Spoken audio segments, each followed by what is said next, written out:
प्रणम्य परमात्मानं सिद्धं त्रैलोक्यवन्दितं स्वाभाविक चिदानन्द स्वरूपं निर्मलाद्ययम् शुद्धजीवादिद्रव्याणां देशिकं च जिनीश्वरम् द्रव्यसंग्रहसूत्राणां वृत्तिं वक्षे समासुतम् जीवमजीवमदव्यम् जिनवरवसहेन जेननेत्थम् देविन्दविन्दवन्तं वन्दितं सर्वदा शिरसा कहे जीव अजीव जिनवर वृषभ ने लोक में वे वंद्य सुरपति वृंद से वंदन करूं कर जोड़।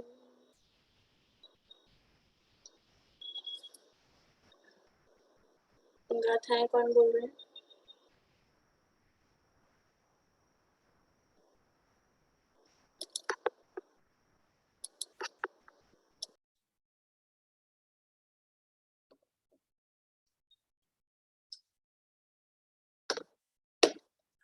द्रव्य संग्रह में मोक्ष मार्ग अधिकार तीसरा अधिकार है और इसकी 42वीं गाथा के आधार पे सम्यक ज्ञान की चर्चा अपनी चल रही है।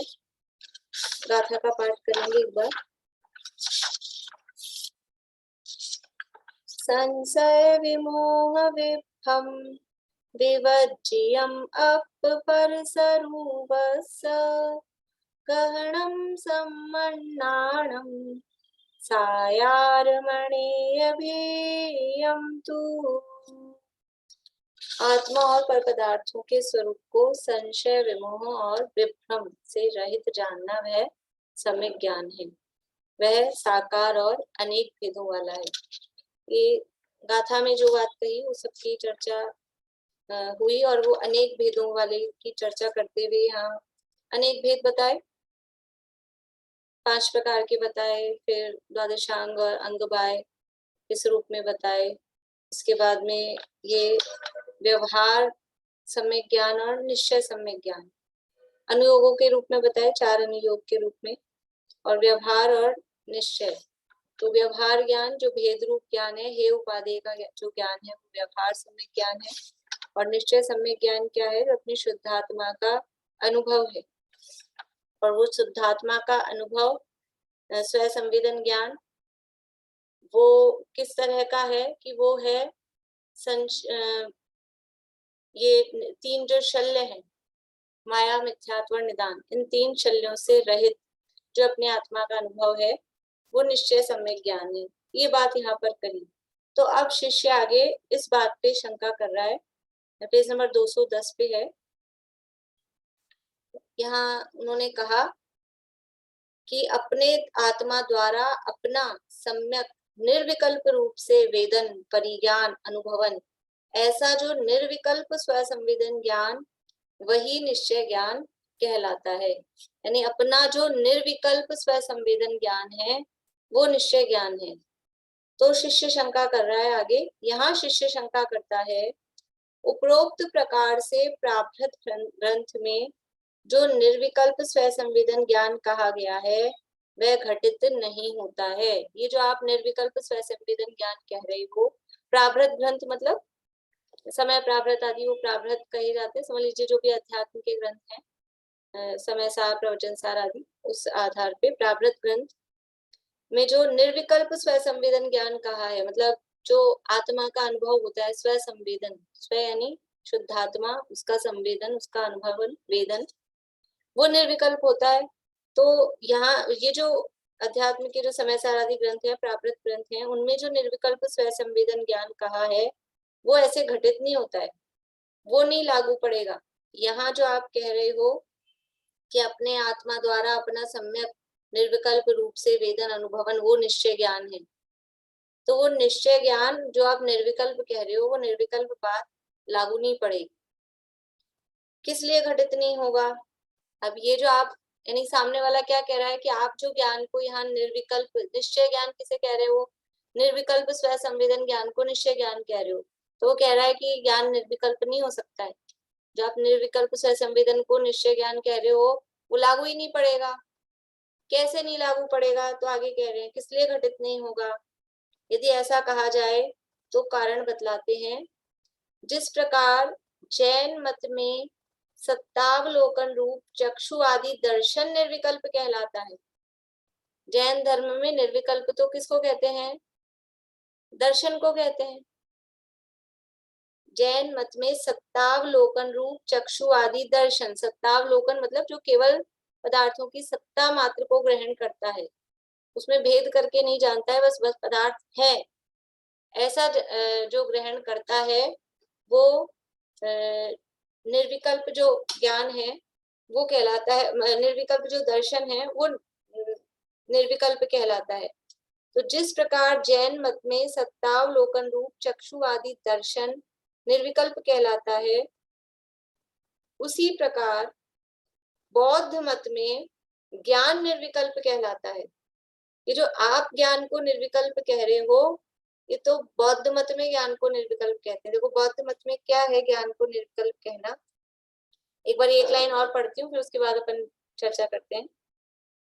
जिस प्रकार जैन मत में सत्तावलोकन रूप चक्षु आदि दर्शन निर्विकल्प कहलाता है, उसी प्रकार बौद्ध मत में ज्ञान निर्विकल्प कहलाता है, परंतु वह निर्विकल्प होने पर भी वहां विकल्प को उत्पन्न करने वाला कहलाता है। जैन मत में तो ज्ञान विकल्प को उत्पन्न करने वाला ही नहीं है, परंतु स्वरूप से ही सविकल्प है और उसी प्रकार स्वपर प्रकाशक है। यानी शंकाकार की शंका क्या है, पहले मैं आपको शंका डायरेक्टली बता देती हूँ, फिर वो जो भी बात है वो अपन चर्चा करेंगे। शंका क्या कर रहा है? ऊपर कहा निर्विकल्प स्व संवेदन ज्ञान वो निश्चय ज्ञान है, तो कह रहे हैं कि निर्विकल्प को आप ज्ञान कह रहे हो, निर्विकल्प को ज्ञान नहीं कह सकते, क्योंकि जैन दर्शन में ज्ञान का स्वरूप कैसा कहा है? सविकल्प ज्ञान, ज्ञानोपयोग से अविकल्प होता है, विकल्पात्मक होता है।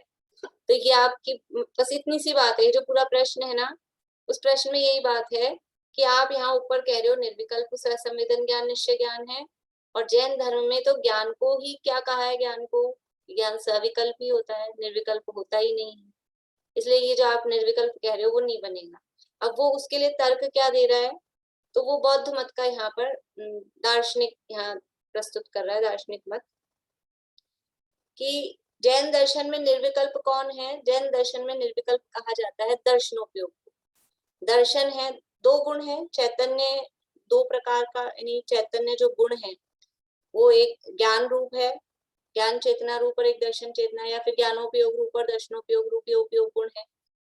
तो जो ज्ञानोपयोग है वो तो है सविकल्प साकार, और जो दर्शनोपयोग है वो है निर्विकल्प निराकार।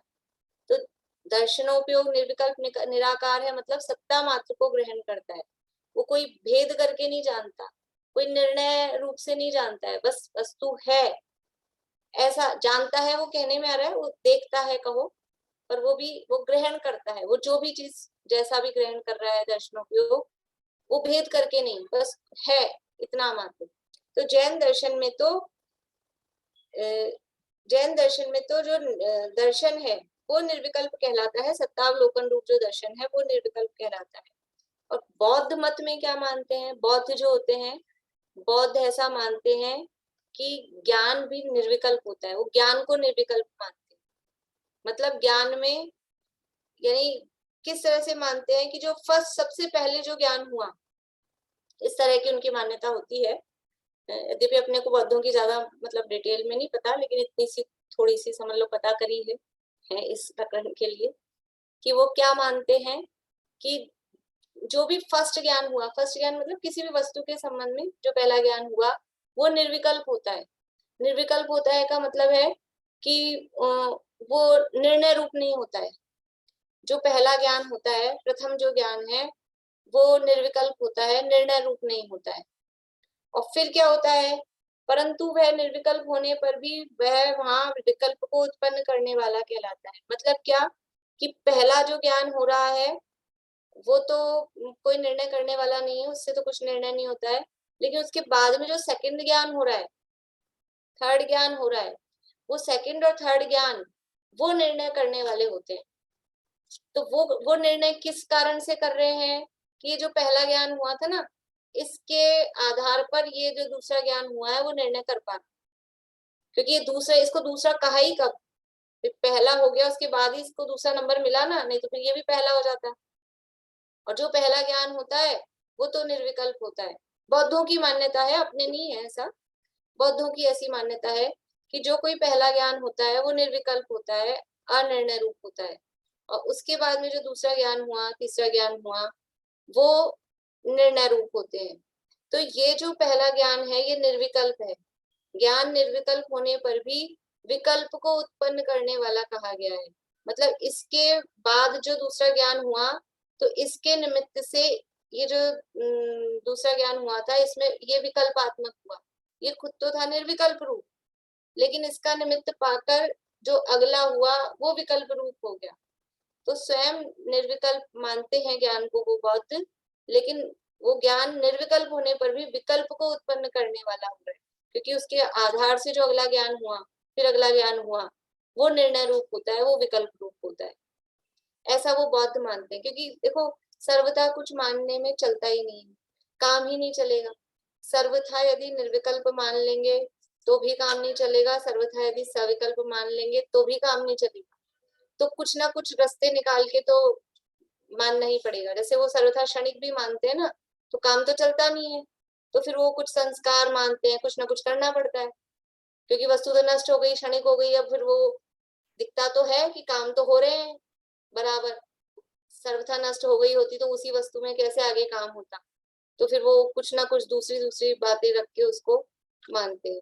ऐसे ही ज्ञान के संदर्भ में वो ज्ञान को सर्वथा निर्विकल्प मानते हैं। तो वो ज्ञान को निर्विकल्प मानते हैं, तो आगे ज्ञान तो निर्णय करता हुआ दिखता है, तो फिर कैसे माने उसको। तो फिर ऐसा कहते हैं प्रथम ज्ञान है वो निर्विकल्प है, और द्वितीय आदि जो दूसरे आदि ज्ञान होते हैं वो सविकल्प होते हैं। तो ये जो प्रथम ज्ञान है ये तो निर्विकल्प है, और ये बाद में विकल्प को उत्पन्न करने वाला होता है। ऐसा ये बौद्धों की मान्यता है। देखिए फिर से पढ़ते हैं। फिर जिस प्रकार जैन मत में सत्तावलोकन रूप चक्षु आदि दर्शन निर्विकल्प कहलाता है, उसी प्रकार बौद्ध मत में ज्ञान निर्विकल्प कहलाता है, परंतु वह निर्विकल्प होने पर भी वहां विकल्प को उत्पन्न करने वाला कहलाता है। यानी ये जो पहला ज्ञान है ये दूसरे ज्ञान को अपनी संतति देकर जाता है। यद्यपि वो क्षणिकवादी हैं, ये पहला ज्ञान उत्पन्न हुआ था, ये तो नष्ट हो गया। उनके यहाँ तो हर ज्ञान ही पहला ज्ञान होना चाहिए उनके मान्यता के हिसाब से, क्योंकि जो उत्पन्न हुआ वो तो नष्ट हो गया, फिर जो होगा वो तो पहला ही होगा। लेकिन वो संतति मानते हैं, उसी को कोई संस्कार है, कोई परंपरा है, मानना पड़ेगा ही, नहीं तो काम ही नहीं चलता है। तो वो जो पहला ज्ञान है वो इस दूसरे ज्ञान को अपने संतति देकर जाता है। ये जो दूसरा ज्ञान है ये सविकल्प होता है, ये निर्णय करने वाला होता है, ऐसा वो मानते हैं। जैन मत में तो ज्ञान विकल्प को उत्पन्न करने वाला ही नहीं है, उत्पन्न करने वाला नहीं है। जैन जैन धर्म में ज्ञान विकल्प को उत्पन्न नहीं कर रहा है, वो तो स्वरूप से ही सविकल्प है। ज्ञान का स्वरूप ही कैसा है, स्वरूप ही सविकल्प है। वो कोई विकल्प उत्पन्न करे, कोई संतति देकर जाए, ऐसा नहीं है। जैन दर्शन में तो ज्ञान की नेचर, उसका स्वरूप, मतलब वो क्या कहें, बना हुआ ही ऐसा है कि वो तो विकल्पात्मक ही है। तो ये शंकाकार की शंका है कि आप निर्विकल्प कैसे कह रहे हो ज्ञान को। जैन दर्शन में तो ज्ञान का स्वरूप ही, बौद्ध मत वाले मानते हैं कि वो निर्विकल्प था पहला ज्ञान, और बाद में उस सविकल्प हुआ, विकल्प को उत्पन्न करने वाला हुआ। जैन दर्शन तो स्वरूप से ही सविकल्प ही है ज्ञान, इसलिए ये शंका उसने यहाँ पर प्रस्तुत की है। जैन मत में तो ज्ञान विकल्प को उत्पन्न करने वाला ही नहीं है, परंतु स्वरूप से ही सविकल्प है और उसी प्रकार स्वपर प्रकाशक भी है। ज्ञान का स्वरूप सविकल्प है और स्वपर प्रकाशक है। देखो यानी मतलब जो ज्ञान है वो विकल्प को उत्पन्न करे, विकल्प उसमें उत्पन्न हो, ऐसा नहीं, वो उसका स्वरूप ही वही है।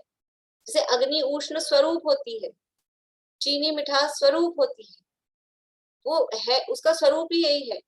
ऐसे ही ज्ञान ये सविकल्प ही है और वो स्वपर प्रकाशक भी है। जैसा सविकल्प है उसका स्वरूप, वैसा ही स्वपर प्रकाशक पना मतलब स्वयं को, स्वयं मतलब कौन, वो ज्ञान, अपने आप को, ज्ञान को, और पर मतलब उसी द्रव्य के अन्य गुण हो, अन्य पदार्थ हो, जो भी हो, पर उस ज्ञान के को छोड़कर अन्य सब पर हैं। तो ज्ञान अपने आप को प्रकाशित करता है। हर समय जो भी ज्ञान होता है वो ज्ञान पने को प्रकाशित करता है कि नहीं करता है? वो करता है, लेकिन ये हम नहीं पकड़ पाते हैं। हमको दूसरी चीजें तो प्रकाशित होती हुई दिखती हैं। एक इस तरह का उदाहरण आता है कि कुछ बच्चे थे, समझ लो क्लास में, और उनको गुरुजी ने एक टास्क दिया, काम दिया कि है ना, एक कमरे में 10 चीजें रखी है और आपको सबको जाके लिस्ट बनाकर लानी है 10 चीजों की। सब बच्चे कमरे में गए और सबको 9 ही चीजें दिखी, 9 नाम लिख के लिया है। एक बच्चा बस 10 नाम लिख के ला पाया। तो ये क्या हुआ कि साहब वहां तो 9 ही थी, हमने अच्छी तरह देखा, 10 बार देखा, और ये था, ये था, ये था, ये था। तो 10वीं चीज क्या थी कि प्रकाश। वो प्रकाश वहां था कि नहीं, वो प्रकाश एक वस्तु है कि नहीं, वो किसी को नहीं दिखा। तो ऐसे हमको सारी चीजें दिखती, उस प्रकाश में जो प्रकाशित हो रही हैं, ज्ञान प्रकाश में जो प्रकाशित होती है, वो सब वस्तुएं तो दिखती हैं, लेकिन वो जो ज्ञान प्रकाश स्वयं है, जो उन वस्तुओं को प्रकाशित कर रहा है, वो नहीं दिखाई देता है। तो ज्ञान है वो स्वपर प्रकाशक है, उसका स्वरूप ही है, नेचर ही ऐसी है। ऐसा नहीं हो सकता है अकेला दूसरों को प्रकाशित करे और खुद नहीं प्रकाशित हो, और अकेला खुद प्रकाशित हो और दूसरों को प्रकाशित नहीं करे। कहीं बल्ब जले, कहीं लाइट जले, तो वो अकेली खुद ही जले, दूसरा कोई कुछ नहीं प्रकाशित हो, ऐसा नहीं हो सकता है। खुद भी प्रकाशित रहेगी और दूसरों को भी प्रकाशित करेगी। देखिए शंका का परिहार, अब शंका का परिहार करते हैं। जैन सिद्धांत में ज्ञान को कथनचित सविकल्प और कथनचित निर्विकल्प माना जाता है। जैन दर्शन में सर्वथा कुछ भी नहीं होता है। जो कहा ज्ञान सविकल्प होता है वो भी सर्वथा नहीं है। जैन दर्शन में ज्ञान कथनचित सविकल्प और कथनचित निर्विकल्प है। हमने जो ऊपर निर्विकल्प कहा है वो कुछ गलत नहीं है, क्योंकि जैन दर्शन में सर्वथा कुछ भी नहीं होता है। अनेकांत भी सर्वथा नहीं है। अगर सर्वथा अनेकांतवादी जैन दर्शन हो जाए तो वो जैन दर्शन नहीं है, वो भी एकांत है। सर्वथा अनेकांत, सर्वथा अनेकांत भी एकांत है, तो अनेकांतोप्य अनेकांत ऐसा कहते हैं जैन दर्शन में। क्या है, अनेकांत में भी अनेकांत है, मतलब कथनचित एकांतवादी है, कथनचित अनेकांतवादी है। जैन दर्शन सर्वथा अनेकांतवादी नहीं है, कथनचित एकांतवादी है, कथनचित अनेकांतवादी है। कथनचित मतलब किसी अपेक्षा, स्यात् किसी अपेक्षा, सर्वथा और कथनचित ये अपोजिट है। सर्वथा मतलब ऐसा ही है, बस दूसरा कोई पक्ष नहीं है, वो होता है सर्वथा। तो जैन दर्शन न सर्वथा एकांतवादी है, न सर्वथा अनेकांतवादी है। हम कहते तो ये है जैन दर्शन तो अनेकांतवादी है, लेकिन अनेकांत में भी अनेकांत है, इसका नाम जैन दर्शन है। सर्वथा अनेकांतवादी हो जाएगा तो वो एकांत हो जाएगा। तो कथनचित एकांतवादी है। कथनचित एकांतवादी क्या है कि कुछ चीजें वो नियम से उसी रूप होती हैं, वो कथनचित एकांत है, कथनचित अनेकांत है। ऐसा ही यहाँ पर जैन दर्शन में ज्ञान सर्वथा सविकल्प नहीं है, कथनचित सविकल्प है, कथनचित निर्विकल्प। जैन सिद्धांत में ज्ञान को कथनचित सविकल्प और कथनचित निर्विकल्प माना जाता है, वह इस प्रकार है। अभी कथनचित सविकल्प और कथनचित निर्विकल्प किस प्रकार है बता रहे हैं, किस इस प्रकार है।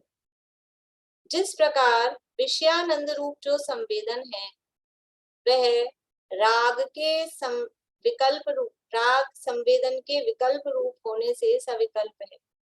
जिस प्रकार विषयानंद रूप जो संवेदन है वह राग संवेदन के विकल्प रूप होने से सविकल्प है, तो भी शेष अनिश्चित सूक्ष्म विकल्पों का सद्भाव होने पर भी उनका मुख्यपना नहीं है, इस कारण निर्विकल्प भी कहलाता है। यानी जो भी हम विषयों का आनंद लेते हैं, जो भी विषयानंद रूप जो संवेदन है वो कैसा है, यानी कि समझ लीजिए विषयानंद मतलब हम किसी भी विषय का उपभोग यानी भोग कर रहे हैं, कोई समझ लीजिए रसगुल्ला खा रहे हैं, तो रसगुल्ला खा के मजा आ रहा है, वो क्या है, एक विषय है, रसना का विषय है रसगुल्ला, रसना का विषय है और उसमें हमको मजा आ रहा है, वो आनंद, वो हुआ विषयानंद। तो वो जो विषयानंद का जो ये संवेदन हो रहा है, वो जो हमको फीलिंग आ रही है वो किसकी फीलिंग है, वो अपने राग की, ये हमको अच्छा लग रहा है, रति, राग राग रूप कषाय है ना, तो वो राग के राग संवेदन के विकल्प रूप होने से सविकल्प है। हमको वो जो रसगुल्ला खाकर मजा आ रहा है, ये विकल्प, ये अपने को समझ में आ रहा है कि नहीं। जिस समय हम रसगुल्ला खा रहे हैं उस समय हमको ये रसगुल्ला अच्छा लग रहा है, मीठा लग रहा है, ये बढ़िया लग रहा है और खाना है, जो भी कुछ भी जो भी बातें आ रही है वो हमको पकड़ में आ रही है, उसका हमको संवेदन हो रहा है, तो वो राग संवेदन के विकल्प रूप है, ये विकल्प है, वहां पर विकल्प होने से सविकल्प है। जिस समय रसगुल्ला खा रहे हैं उस रसगुल्ले का जो वेदन हो रहा है वो सविकल्प है, तो भी जिस समय रसगुल्ला खा रहे हैं उसी समय शेष अनिश्चित सूक्ष्म विकल्पों का सद्भाव होने पर भी, उस समय जिस समय रसगुल्ला खाया जा रहा है उस समय और बातें नहीं है क्या, या केवल एक वही है उस समय, और दूसरे विकल्प मान लो जो भी घर में काम हो, शरीर में कोई समस्याएं हो, वो सब भी होते हैं उस समय, उनका सद्भाव है, लेकिन सद्भाव होने पर भी उनका मुख्य बना नहीं है। ये तो अपन बहुत बड़ा टाइम, मान लो अपन ने 1 मिनट तक खाया तो 1 मिनट बहुत बड़ा टाइम हो गया, ये तो समय समय की बात है कि जिस समय वो रसगुल्ले का स्वाद आ रहा है उसी समय दूसरे बातें भी है, और फिर एक बार में वो समझ लो उधर से ध्यान हटा दो, ये बात मुख्य होगी।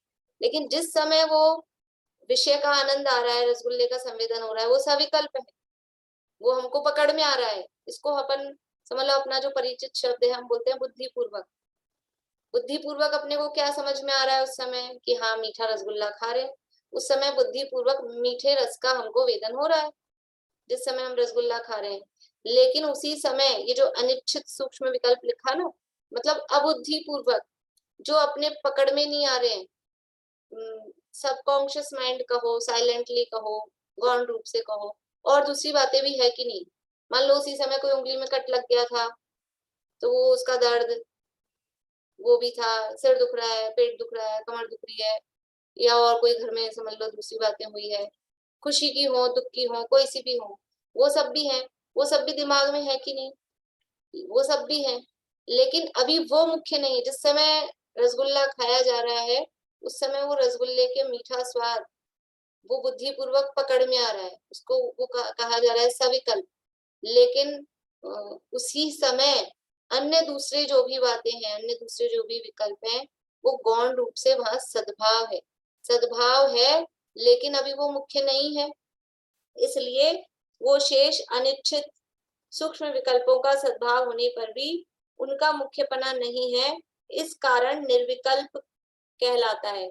ऐसा कहते हैं, निर्विकल्प शब्द को समझ लो अपने शब्दों में, ऐसा कहते हैं अपन, जैसे कि बच्चे हैं, अब वो बच्चे टीवी देखने में या मोबाइल में गेम खेलने में वो कैसे निर्विकल्प हो जाते हैं कि आप घिया खिला दो, मतलब कुछ भी खिला दो, ऐसे नहीं खाएंगे, घिया खिला दो, टिंडा खिला दो, तुरई खिला दो, ऐसे तो रोटी सब्जी नहीं खाना चाहते हैं। लेकिन उस समय क्या हो रहा है, अब इनको कोई विकल्प नहीं है, निर्विकल्प, वो निर्विकल्प किस अपेक्षा से हो गए हैं कि वो उनका अभी कौन से विषय में सविकल्प है, वो अभी वो अपने मोबाइल में लगे हुए हैं, वहां यद्यपि सविकल्प है, लेकिन इधर क्या मुंह में जा रहा है, क्या स्वाद आ रहा है, उधर कोई उनको दिमाग नहीं है, तो उस अपेक्षा से वो कहलाते हैं निर्विकल्प। ऐसे ही यहाँ हम कोई विषय का भोग कर रहे हैं तो उस विषय में उपयोग है, लेकिन अन्य जगह हमारा उपयोग नहीं है, अन्य जगह हमारा वो रागात्मक अभी ध्यान नहीं, बुद्धिपूर्वक का, तो उस अपेक्षा से उसको निर्विकल्प कहा जाता है। देखो अभी आगे पढ़ते हैं उसी प्रकार से क्या क्या, ऊपर से ही पढ़ते हैं पूरा।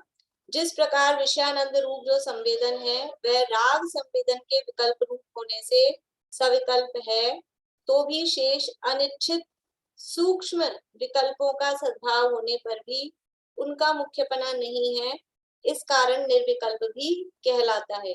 उसी प्रकार, ये तो उदाहरण दिया है, उसी प्रकार स्व शुद्धात्मा के संवेदन रूप वीतराग स्व संवेदन ज्ञान भी, ये सिद्ध क्या कर रहे हैं, ऊपर से कनेक्ट रखना है अपने को। ऊपर कहा था कि जो अपनी आत्मा का अनुभव हो रहा है वो निर्विकल्प है, स्व संवेदन ज्ञान, तो ये उस बात को सिद्ध कर रहे हैं कि जिस समय आत्मा का अनुभव हो रहा है उस समय वो ज्ञान निर्विकल्प कैसे कह रहे हो आप। प्रश्न ये किया था ज्ञान का नेचर ही सविकल्प है, और आप आत्मा के संवेदन के समय ज्ञान को निर्विकल्प कह रहे हो, तो वो कैसे हो सकता है। वो बात यहाँ बता रहे हैं कि जिस समय विषय का अनुभव कर रहे थे तब भी उस विषय के अनुभव रूप सविकल्प होने पर भी अन्य विषयों का अनुभव नहीं हो रहा है, अन्य बातों का अनुभव नहीं हो रहा है, उस तरफ से वो निर्विकल्प है। वैसे ही जिस समय, उसी प्रकार स्व शुद्धात्मा के संवेदन रूप वीतराग स्व संवेदन ज्ञान भी स्व संवेदन के एक आकार रूप विकल्प में होने से सविकल्प है। यानी जिस समय आत्मा का अनुभव हो रहा है, शुद्धात्मा का अनुभव हो रहा है, उस समय उस शुद्धात्मा के ये स्व संवेदन के एक आकार रूप, स्व संवेदन का आकार क्या होता है, समझ में आ रहा है कि नहीं आप लोगों को, शब्द आ रहे हैं ना समझ में। स्व संवेदन का आकार मतलब, आकार शब्द का अर्थ बताया था एक दो दिन पहले, आकार मतलब वो प्रदेशत्व गुण वाला आकार नहीं, आकार मतलब है निर्णय, ये स्व संवेदन का ये निर्णय रूप है।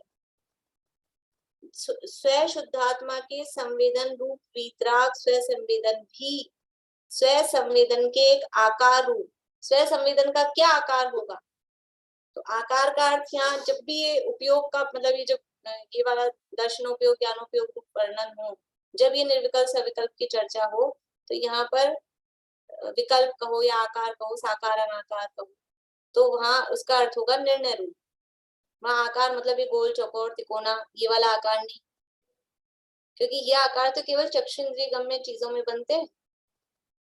मिठास, मिठास का क्या आकार बनेगा, हमने रसगुल्ला खाया तो रसगुल्ले का तो आकार है गोल, लेकिन उसकी मिठास का क्या आकार है, हवा लग रही है ठंडी, उस हवा का क्या आकार है, कोई चीज भारी लग रही है, कोई चीज हल्की लग रही है, तो उस भारीपन का क्या आकार, तो इसका मतलब क्या है, वो ज्ञान निर्णय कर रहा है कि भारी है कि हल्की है, कि ये ठंडी हवा है कि गर्म हवा है, इसी को आकार कहते हैं।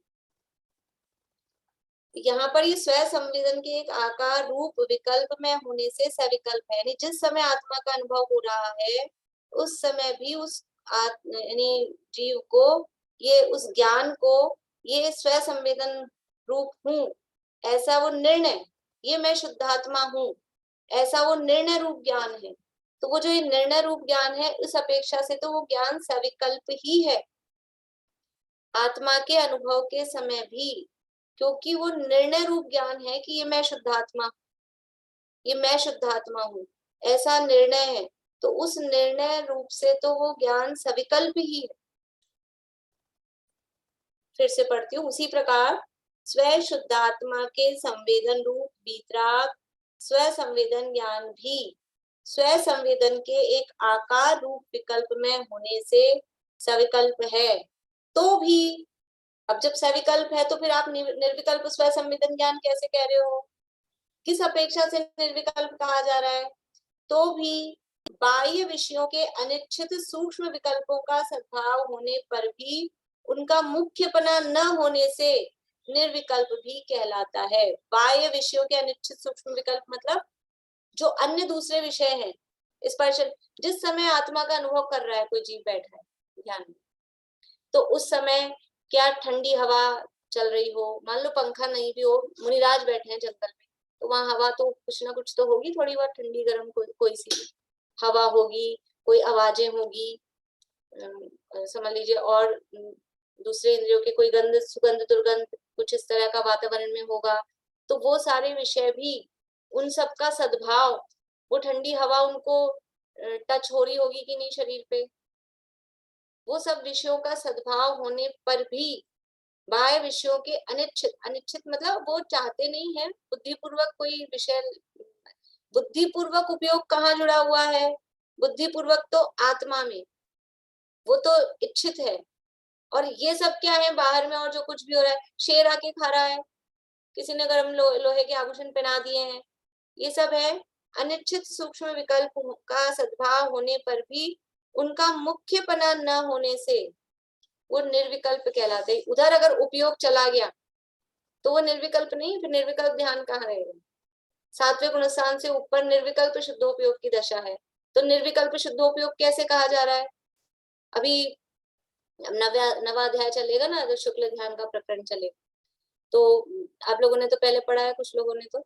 शुक्ल ध्यान में क्या है, एकत्व वितर्क, पृथकत्व वितर्क विचार, एकत्व वितर्क अविचार, मतलब क्या है कि एक गे से दूसरे गे पर उपयोग जाता है, कभी एक पदार्थ का चिंतन कर रहे हैं, कभी दूसरे पदार्थ का चिंतन कर रहे हैं।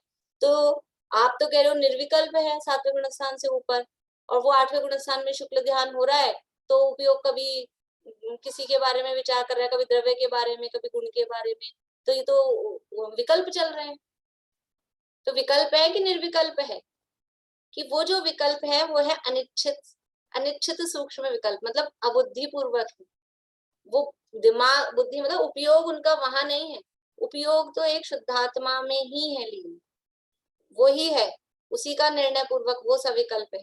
सविकल्प मतलब वो ज्ञान रूप है, उपयोग तो केवल एक शुद्धात्मा में ही लगा हुआ है। लेकिन फिर भी वो जो जिस भूमिका में है, जब तक उनका सद्भाव है तब तक अबुद्धि पूर्वक दूसरे वो विकल्प चलते हैं। वो विकल्प चलने पर भी वो मुख्य नहीं है, और वो मुख्य नहीं है इसलिए उनकी अपेक्षा से इसको निर्विकल्प कहा जाए। निर्विकल्प स्वसंवेदन किस अपेक्षा से कहा जा रहा है, देखो अपन भी समझते हैं, सीधी सी बात है। निर्विकल्प स्वसंवेदन क्यों कह रहे हैं कि बाहर के दूसरे विकल्प नहीं है, बस आत्मा में लीन हो गए, हमको इसकी उसकी भलाई बुराई राग द्वेष, इसीलिए तो निर्विकल्प कहते हैं। वही बात है, वो राग द्वेष अबुद्धि पूर्वक है। राग द्वेष है कि नहीं आठवें गुणस्थान में, राग का सद्भाव है कि नहीं आठवें गुणस्थान में, नवे में, 10वें में, 8 9 10 तीनों गुणस्थान में राग है, तो भी निर्विकल्प कह रहे हैं, क्योंकि वो बुद्धिपूर्वक नहीं है, वो अनिच्छित है, सूक्ष्म है, मुख्य नहीं। इसलिए ज्ञान सविकल्प है कि निर्विकल्प है, कि कथनचित सविकल्प है, कथनचित निर्विकल्प है। उपयोग आत्मा को निर्णय पूर्वक जान रहा है, वो ज्ञान अपने को निर्णय पूर्वक जान रहा है, ज्ञान का नेचर ही है निर्णय करके जानना, इस अपेक्षा से तो वो सविकल्प है।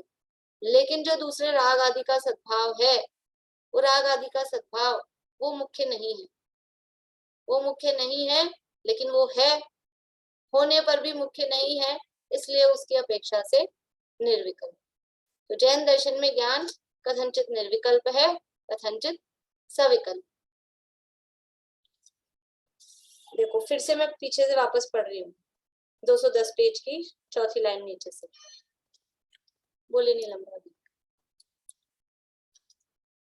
वो कहेंगे ना विशेष प्रतिभास और सामान्य प्रतिभास। हाँ, वो वही तो है, विशेष प्रतिभास ही ज्ञान के लिए कहते हैं, सामान्य प्रतिभास दर्शन के लिए कहते हैं। ठीक। जिस प्रकार विषयानंद रूप जो संवेदन है वह राग संवेदन के विकल्प रूप होने से सविकल्प है। राग का संवेदन हो रहा है ना, जहाँ राग का संवेदन हो रहा है वो सविकल्प, यानी जो हम निर्विकल्प सविकल्प कहते हैं अनुभव की दशा में, वो रागात्मक, वो राग की अपेक्षा से कहा जा रहा है। रागात्मक विकल्प है तो सविकल्प है, रागात्मक विकल्प नहीं है तो निर्विकल्प है, उस अपेक्षा से कहा जा रहा है। तो जिस प्रकार विषयानंद रूप जो संवेदन है वह राग के राग संवेदन के विकल्प रूप होने से सविकल्प है, बुद्धि पूर्वक वो विकल्प चल रहा है, तो भी शेष अनिच्छित सूक्ष्म विकल्पों का सद्भाव होने पर भी उनका मुख्यपना नहीं है, और दूसरे विकल्पों का सद्भाव होने पर भी उनका मुख्यपना नहीं है, इस कारण निर्विकल्प भी कहलाता है। उसी प्रकार स्व शुद्धात्मा के संवेदन रूप वीतराग स्व संवेदन ज्ञान भी स्व संवेदन के एक आकार रूप विकल्प में होने से सविकल्प है, तो भी बाह्य विषयों के अनिश्चित सूक्ष्म विकल्पों का सद्भाव होने पर भी उनका मुख्यपना न होने से निर्विकल्प भी कहलाता है। समझ में आया आप लोगों को? मतलब अपन चर्चा कर चुके हैं, ये पूरा प्रकरण मैंने फिर से पढ़ा कि वो ज्ञान किस तरह से निर्विकल्प है, किस तरह से सविकल्प है। इसको शॉर्ट में कहें, यानी गुरुदेव ने इनके लिए बुद्धिपूर्वक और अबुद्धिपूर्वक यही शब्द दिए। जो ये अनिश्चित सूक्ष्म विकल्प है ये अबुद्धिपूर्वक है, और वो राग के संवेदन रूप विकल्प है वो बुद्धिपूर्वक के विकल्प है। तो बुद्धिपूर्वक की अपेक्षा से सविकल्प है और अबुद्धिपूर्वक के राग की अपेक्षा से निर्विकल्प है। वही यहाँ पर अपेक्षा बताई है। यहाँ अपूर्व स्व संवेदन के आकार रूप अंतर्मुख प्रतिभास होने पर भी बाह्य विषयों के अनिश्चित सूक्ष्म विकल्प भी हैं, इसी कारण ज्ञान स्वपर प्रकाशक भी सिद्ध होता है। यानी ऊपर दो बात कही थी उसने कि वो जैन मत में तो ज्ञान विकल्प को उत्पन्न करने वाला ही नहीं है, परंतु स्वरूप से ही सविकल्प है, तो ज्ञान सविकल्प ये कहा, और फिर स्वपर प्रकाशक है ये दूसरी बात कही। तो अभी सविकल्प तो कैसा है, कथनचित सविकल्प है, कथनचित निर्विकल्प है, ये बात यहाँ सिद्ध कर दी। अब वो स्वपर प्रकाशक कैसे है वो बता रहे हैं कि ये अपूर्व स्व संवेदन के आकार रूप अंतर्मुख प्रतिभास होने पर भी, अपूर्व स्व संवेदन मतलब अपूर्व यानी जो पहले नहीं हुआ, पहले जो नहीं हुआ ऐसा जो स्व संवेदन अपने आत्मा का, शुद्धात्मा का, ज्ञान का जो अनुभव हुआ वो अपूर्व स्व संवेदन के आकार रूप। आकार का क्या अर्थ फिर यहाँ, आकार मतलब वही निर्णय रूप, वो स्व संवेदन का जो ये निर्णय हुआ है उसके आकार रूप हुआ है। अपूर्व स्व संवेदन के आकार रूप अंतर्मुख प्रतिभास होने पर भी, अंतर्मुख प्रतिभास, सामान्य प्रतिभास, विशेष प्रतिभास जो भी कह रहे थे ना, अंतर्मुख प्रतिभास मतलब कि ये जो निर्विकल्प स्व संवेदन ज्ञान जो आत्मानुभव के काल में, जिस समय आत्मानुभव हो रहा है उस समय वो जो ज्ञान है वो ज्ञान किस रूप है, वो स्व संवेदन के आकार रूप है, स्व संवेदन का निर्णय करके के निर्णय रूप है, उसको बोलते हैं स्व संवेदन के आकार रूप है। और वो कैसा है, अंतर्मुख प्रतिभास, प्रतिभास भा बोलते हैं प्रकाश को, भा यानी प्रकाश, प्रतिभास मतलब वो प्रकाशित कर रहा है, अपने अंतर को प्रकाशित कर रहा है। अंतर्मुख प्रतिभास होने पर भी बाह्य विषयों के अनिश्चित सूक्ष्म विकल्प भी है। जिस समय चौथे गुण स्थान में, पांचवे में, छठे सातवें में या ऊपर भी, जब भी वो शुद्धोपयोग में उपयोगात्मक दशा है, शुद्धोपयोग रूप दशा है, उस समय भी क्या ये दूसरे राग आदि नहीं है, हैं, लेकिन वो कैसे हैं, अनिश्चित हैं, मतलब अबुद्धि पूर्वक है और सूक्ष्म है। ये अभी उस समय आत्मा का अनुभव हो रहा है, ये तो मोटा दिखाई दे रहा है कि आत्मा अनुभव में बैठा है, शुद्धोपयोग में बैठा है। उस समय राग है, वो राग छुपा हुआ है, वो सूक्ष्म है, वो भी प्रकट नहीं है। तो अपूर्व स्व संवेदन के आकार रूप अंतर्मुख प्रतिभास होने पर भी बाह्य विषयों के अनिश्चित सूक्ष्म विकल्प भी हैं, उस समय भी बाह्य विषयों के सूक्ष्म विकल्प अबुद्धि पूर्वक वो है। इसी कारण ज्ञान स्वपर प्रकाशक भी सिद्ध होता है। कैसे ज्ञान स्वपर प्रकाशक सिद्ध हो रहा है कि अंतर्मुख जो प्रतिभास है उसमें तो वो स्व को प्रकाशित कर रहा है, प्रतिभास शब्द लिखा है ना, वो स्व प्रकाशित हो रहा है, और जो दूसरे विकल्प हैं उसी समय वो पर हैं। ज्ञान स्वयं स्व है और उसी समय जो दूसरे अबुद्धि पूर्वक के विकल्प चल रहे हैं, अनिश्चित सूक्ष्म विकल्प चल रहे हैं, वो पर हैं, तो उसी समय वो स्वपर प्रकाशक है। और ये अनेक प्रकार से स्वपर प्रकाशक सिद्ध किया जाता है। अपने प्रदीप जी झांझरी पंडित जी हैं, वो तो बहुत तरह से सिद्ध करते हैं। अभी तो अपना समय भी हो गया है, यानी कितने तरह से अलग अलग ज्ञान, मतलब बारीकी में जाएंगे तो ज्ञान गुण, वो स्वयं, वो स्वयं और अन्य गुण, वो पर, वो सब भी तो प्रकाशित हो रहे हैं उस समय। बाहरी स्थूल तो है ही जो स्वपर प्रकाशक अपन करते हैं, और कल कर लेंगे अपन चर्चा। तो उसी समय ये ज्ञान स्वपर प्रकाशक भी सिद्ध होता है। यदि यह सविकल्प, निर्विकल्प और स्वपर प्रकाशक ज्ञान का व्याख्यान आगम, अध्यात्म और तर्क शास्त्र का अनुसरण करके विशेष रूप से किया जाए तो बहुत विस्तार हो जाए। यानी ये जो स्वपर प्रकाशक का व्याख्यान है, इसको आगम के आधार से, अध्यात्म के आधार से और न्याय, यानी सब में ये प्रकरण है। न्याय शास्त्रों में भी प्रकरण है, आगम में भी है, अध्यात्म शास्त्रों में भी है, सब जगह ये प्रकरण है। तो यदि उनके आधार पे हम इसका विशेष कथन करें तो बहुत विस्तार हो जाए, परंतु यह द्रव्य संग्रह अध्यात्म शास्त्र होने से उतना विस्तार नहीं किया है। इस प्रकार रत्नत्रयात्मक मोक्ष मार्ग जो अवयवी है, उसके दूसरे अवयव रूप ज्ञान के व्याख्यान द्वारा गाथा समाप्त हुई। इस प्रकार से यहाँ किया है, और नीचे फुटनोट में दिया है इन्होंने स्वपर प्रकाशक के लिए समय सार मोक्षाधिकार की गाथा 292 की जयसेनाचार्य कृत टीका, और उसका पेज नंबर दिया है 383 384। और अपन देख लेंगे कल, अगर ज्यादा मतलब ऐसा नहीं होगा उलझने वाला, तो ये टीका के आधार पे और इसकी चर्चा करेंगे। यानी यहाँ पर क्या बता रहे हैं कि जो ऊपर कहा था निश्चय ज्ञान, निर्विकल्प संवेदन ज्ञान है, वो निश्चय ज्ञान है। तो शंका उठाई शिष्य ने कि ज्ञान तो निर्विकल्प होता ही नहीं है। वो तो बौद्ध मत मानते हैं, बौद्ध मत वाले ज्ञान को निर्विकल्प मानते हैं, और वो फिर भी उसको विकल्प को उत्पन्न करने वाला भी मानते हैं। जैन दर्शन में तो ज्ञान सविकल्प ही होता है, निर्विकल्प होता ही नहीं है, स्वरूप से ही सविकल्प है, ऐसा उसने शंका उठाई। तो उसका समाधान किया कि ज्ञान न सर्वथा निर्विकल्प है, न सर्वथा सविकल्प है। ज्ञान कथनचित निर्विकल्प है, कथनचित सविकल्प है। सविकल्प कब है कि जिसको मुख्य रूप से वो वेदन कर रहा है, उस अपेक्षा से तो वो सविकल्प है, क्योंकि वो आकार उसमें बन रहा है। आकार मतलब उस रूप वो उसको जान रहा है ना, उसका निर्णय हो रहा है, तो वो आकार उसमें बन रहा है, तो उस अपेक्षा से तो वो सविकल्प है।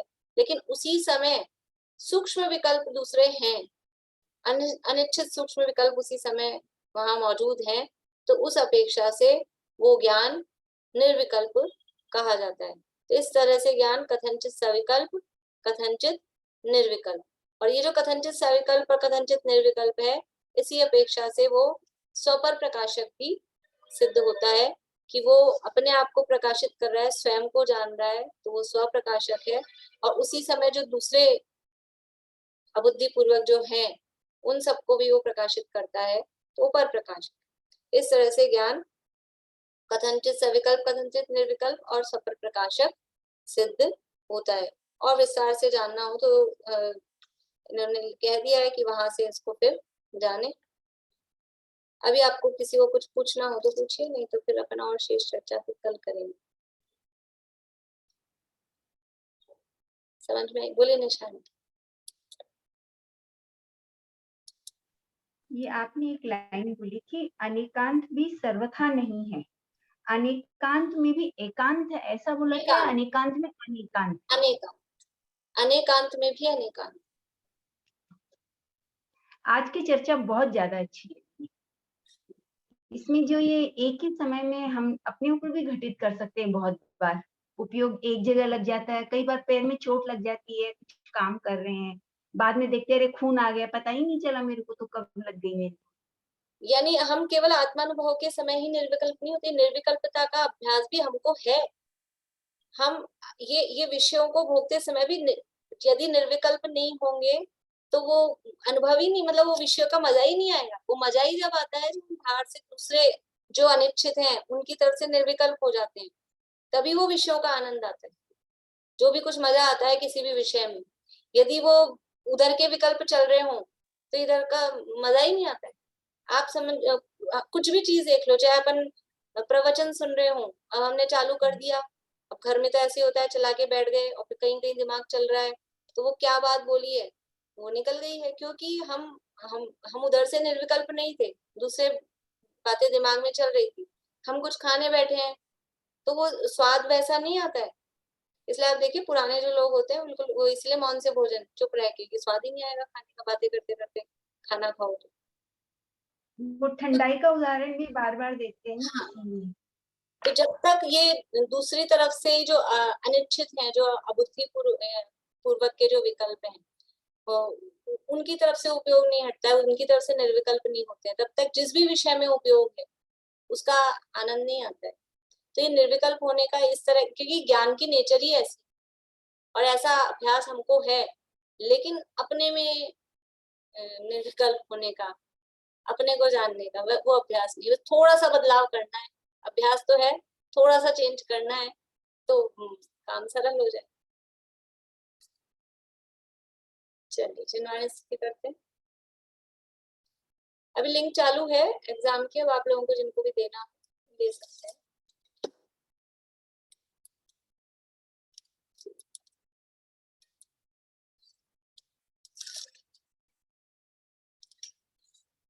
जोग धारे रहे जोग सो भिन्न अनंत गुणात्म केवल ज्ञानी, आसुरे दैद्रह सोनिकसी सरिता सम वैशुद्ध सिंधु समानी, याते अनंत नयातम लक्षण सत्य स्वरूप सिद्धांत बखानी, बुद्ध लखे न लखे दुर्बुद्ध सदा जग माही जगे जिनवाणी, सदा जग माही जगे जिनवाणी।